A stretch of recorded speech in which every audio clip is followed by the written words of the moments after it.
നിങ്ങളുടെ biology teacher reproductive സിസ്റ്റത്തിന്റെ chapter skip ചെയ്തിട്ടുണ്ടോ? ഞാൻ 9th സ്റ്റാൻഡേർഡിൽ പഠിക്കുന്ന സമയത്ത് ക്ലാസ്സിൽ എല്ലാവരും വളരെ എക്സൈറ്റഡ് ആയിരുന്നു ഈ ഒരു ചാപ്റ്റർ എത്താനായിട്ട്.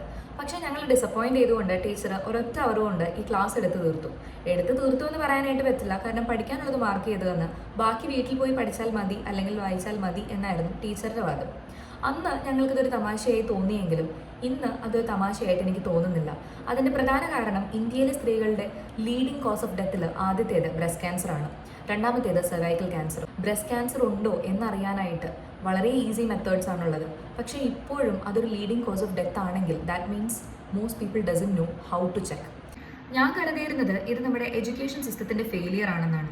പക്ഷേ ഇത് പഠിപ്പിക്കുന്ന ടീച്ചേഴ്സിൻ്റെ ഫെയിലിയർ ആണെന്ന് മനസ്സിലാക്കാനായിട്ട് ഞാൻ കുറച്ച് സമയമെടുത്തു. ഞാനിപ്പോൾ ഹൈസ്കൂളിലെ കുട്ടികൾക്ക് ട്യൂഷൻ എടുക്കുന്നുണ്ട്.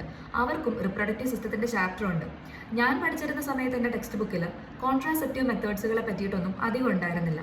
പക്ഷേ ഇന്നത്തെ അവരുടെ ടെക്സ്റ്റ് ബുക്ക് വളരെ അപ്ഡേറ്റഡ് ആണ്. ഒരു കുട്ടി, ആ പ്രായത്തിലുള്ള ഒരു കുട്ടി അറിയേണ്ട എല്ലാ കാര്യങ്ങളും ഇൻക്ലൂഡഡ് ആയിട്ടാണ് ആ ടെക്സ്റ്റ് ബുക്ക് അവർ ഇറക്കിയിരിക്കുന്നത്. പക്ഷേ പഠിപ്പിക്കാനായിട്ട് ടീച്ചേഴ്സിന് പറ്റുന്നില്ല. ഈ ടീച്ചേഴ്സ് ഇതിനെപ്പറ്റി സംസാരിക്കാനായിട്ട് ഇത്ര നാണം കാണിക്കുന്നുണ്ടെങ്കിൽ ഇത് കണ്ട് വളർന്നു വരുന്ന കുട്ടികൾക്കും ഇതിനെപ്പറ്റി ഓപ്പണായിട്ട് ഡിസ്കസ് ചെയ്യാനും സംസാരിക്കാനും ഭയപ്പെടില്ലേ? പിന്നീട് അവർക്കൊരു ഹെൽപ്പ് വേണ്ടി വന്നാൽ അവരിത് ചോദിക്കാതെ പോകും. കുറച്ച് നാൾ മുന്നേ ഈഗിൾ ഗെയിമിംഗ് പോസ്റ്റ് ചെയ്ത വീഡിയോസും റീൽസും നിങ്ങളും കണ്ടു കാണും.